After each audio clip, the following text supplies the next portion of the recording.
Welcome student. देखिए आज मैं आप लोग को factor affecting the resistance of a conductor इसके बारे में बताऊंगा।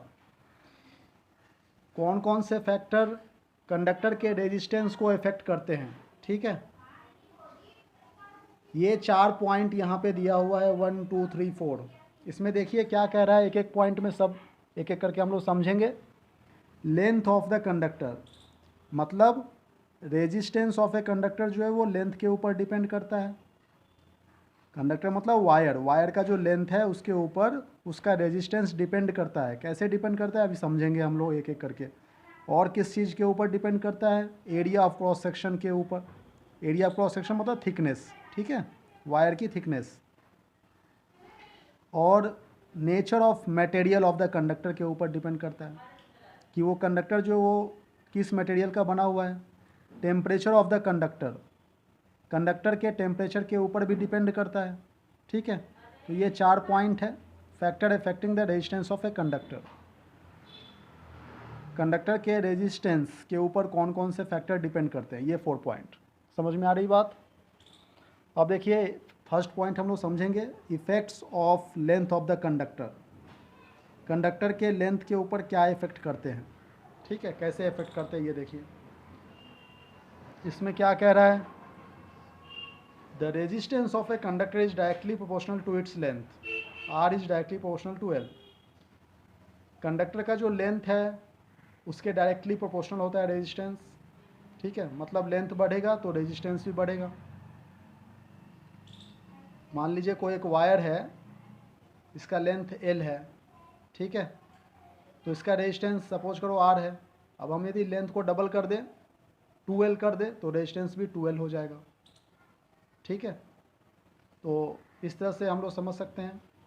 इसका एक एग्जांपल देकर के हम लोग ऐसे भी समझ सकते हैं कि जैसे मान लीजिए एक प्लेटफॉर्म है और प्लेटफॉर्म में सामने से बहुत सारे लोग आ रहे हैं और आप जो है सो उसे क्रॉस करते हुए आगे की ओर बढ़ रहे हैं। ठीक है, तो जितने ज़्यादा लोग आएंगे धक्का मुक्की होगी और आपको प्लेटफॉर्म को क्रॉस करने में दिक्कत होगी। तो वो जो लोग सामने से आ रहे हैं आपके अपोजिट डायरेक्शन से, वो है रेजिस्टेंस। और आप क्या हो गए, कंडक्टर है, इलेक्ट्रॉन जो कि मूव कर रहे हैं। ठीक है, तो मान लीजिए आधी प्लेटफॉर्म को ट्रेवल करने में आपको जितना रेजिस्टेंस, मान लो 100 आदमी से टकराना पड़ा, तो पूरी प्लेटफॉर्म मतलब लेंथ को डबल कर दे रहे हैं तो आपको रेजिस्टेंस ही बढ़ जाएगा, मतलब 200 आदमी से टकराना पड़ेगा। ठीक है ना, तो यही कंसेप्ट यहाँ भी है कि वायर है, इसमें जो रेजिस्टेंस है ये रेजिस्टेंस है। ठीक है, और आधे दूर तक जाने में जितना ये रेजिस्टेंस मतलब बाधा जितना मिला पूरे वायर के लेंथ को कवर करने में रेजिस्टेंस ज़्यादा मिलेगा। ठीक है, तो यही कह रहा है कि resistance of the conductor is directly proportional to its length, मतलब रेजिस्टेंस जो है वो लेंथ के डायरेक्टली प्रोपोर्शनल होते हैं। ठीक है, अब देखिए नेक्स्ट क्या कह रहा है, when the length of a wire is double its resistance also gets double. जब वायर का लेंथ को हम लोग डबल कर देंगे तो रेजिस्टेंस भी डबल हो जाएगा। ठीक है, if the length of the wire is half then its resistance also gets half. यदि हम लोग वायर के लेंथ को हाफ कर दें तो उसका रेजिस्टेंस भी हाफ हो जाता है। ठीक है, ये बात कुछ समझ में आ रही है। वायर के लेंथ को यदि हम लोग हाफ कर दें तो रेजिस्टेंस भी हाफ हो जाएगा, और वायर के लेंथ को डबल कर दे तो रेजिस्टेंस भी डबल हो जाएगा।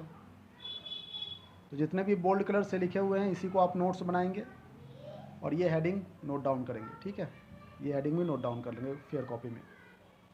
अब हम लोग आगे पढ़ेंगे सेकेंड नंबर पॉइंट।